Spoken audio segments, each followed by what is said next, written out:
Good morning, everybody, and welcome to Sober School, where you can always find experience, strength, and hope. My name is Drew. I'm an alcoholic. We want to welcome you to this platform here today, regardless of what your addiction may be. You are welcome here.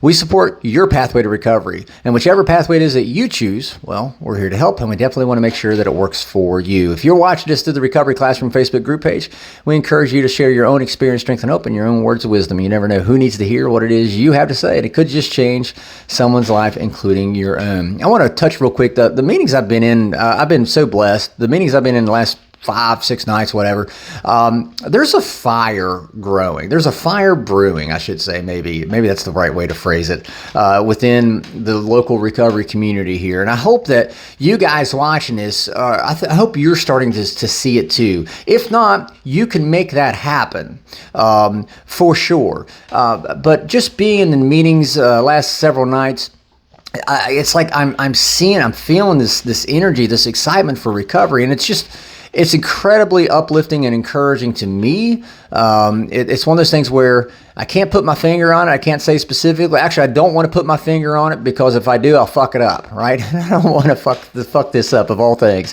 But there's a fire growing, and it's just really exciting. And the last night's meeting, matter of fact, just a bunch of drunks and drug addicts sitting around a table bullshitting. You know, that's the way working with other alcoholics should be. That's the way we should be doing it, in order to maximize our effectiveness as a fellowship. And I want to say that again, to maximize our effectiveness as a fellowship. There's a great line in the big book that when I read it, it hit home to me. It summed up all of my problems personally. It said, in the realm of the material, men's minds are fettered by superstition, tradition, and all sorts of fixed ideas. It's in chapter 4, my favorite chapter, by the way.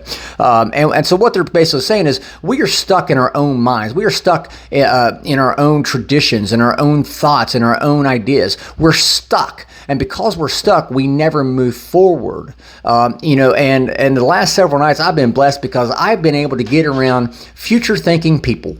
And what I mean by that, people who are thinking about their future, people who are excited about their future, people who are hopeful of their future. They're not stuck in their superstitions, their traditions, and all sorts of fixed ideas. I was absolutely stuck in my old ways, so to speak.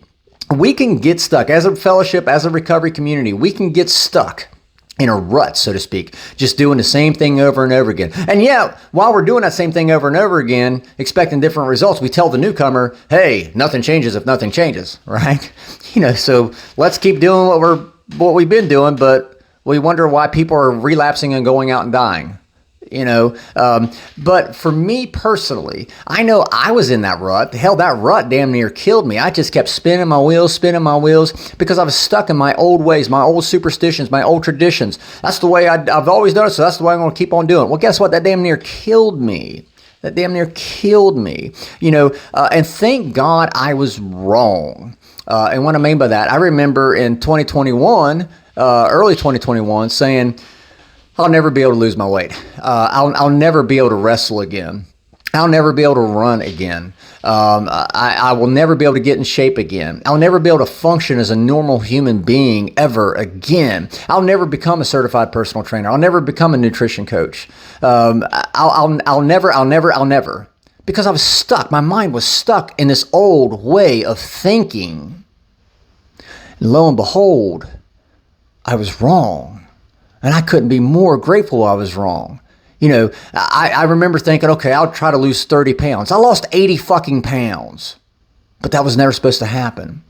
I'll go and study and try to become a certified personal trainer. Probably won't happen, but guess what? I studied and I passed the exam with flying colors. I became a nutrition coach, which that wasn't supposed to happen. I want to try running, but it probably won't ever happen.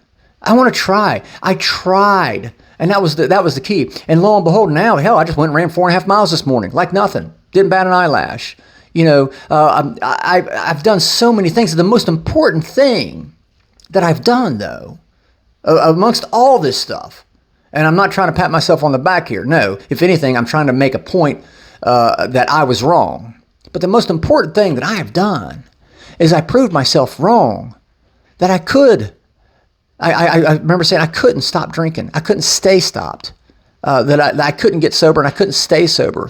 Thank God for the fellowship of Alcoholics Anonymous. Thank God for the people that I've been able to hang out with the last week in the evenings, and who support me, who tell me the truth, tell me what I need to hear, not what I want to hear. Tell me what I need to hear. They help me change my old way of thinking. And you know why? Because at some point in time throughout my interactions with them over the last couple of years, they told me things that got me upset. And I got upset because they were the truth. See, we don't like hearing the truth. When we get angry at something, when I get angry at something, my first thought is, okay, is what they're saying the truth? Is there any validity to what they're saying when I get angry? And lo and behold, I had people who loved me, people within the fellowship who loved me enough to tell me what I needed to hear, not what I wanted to hear. And you know what? That started the process. That started the process of me going, maybe I am stuck in my old superstitions, traditions, and all sorts of fixed ideas. And so once I started breaking out of that mold of thinking, that line of thinking, I'm going to do this because that's the way I've always done it. Well, that wasn't helping me lose weight. That wasn't helping me run. That wasn't helping me change my life. Once I started breaking out that mental mold, if you will, well, shit started happening for me. Again, the greatest thing, the greatest point proving me wrong, though, was whenever I remember saying, I will never be able to stop drinking. You may be at that point. I had given up. I had tried everything humanly possible to stop drinking. It was never going to happen. There was just no way humanly possible. And that was the key, humanly possible. And that's where coming into the rooms, coming into the fellowship, I learned how to connect with my higher power, whom I choose to call God. You don't have to call him God. You can call him whatever you want. But I was able to connect with a spiritual, connect into a spirituality that I never knew existed before. And that's when things started changing. See, we get stuck in our old ideas, in our old ways, and we keep doing them over and over again. I kept thinking these old ways kept producing results when in fact they just didn't. Thank God I was wrong, because, man, my life, I never dreamed my life to be living as I am today. Don't get me wrong, shit's not perfect. I don't want to throw that out there. That, I live I don't. No, I still got bills to pay. I still got teenagers.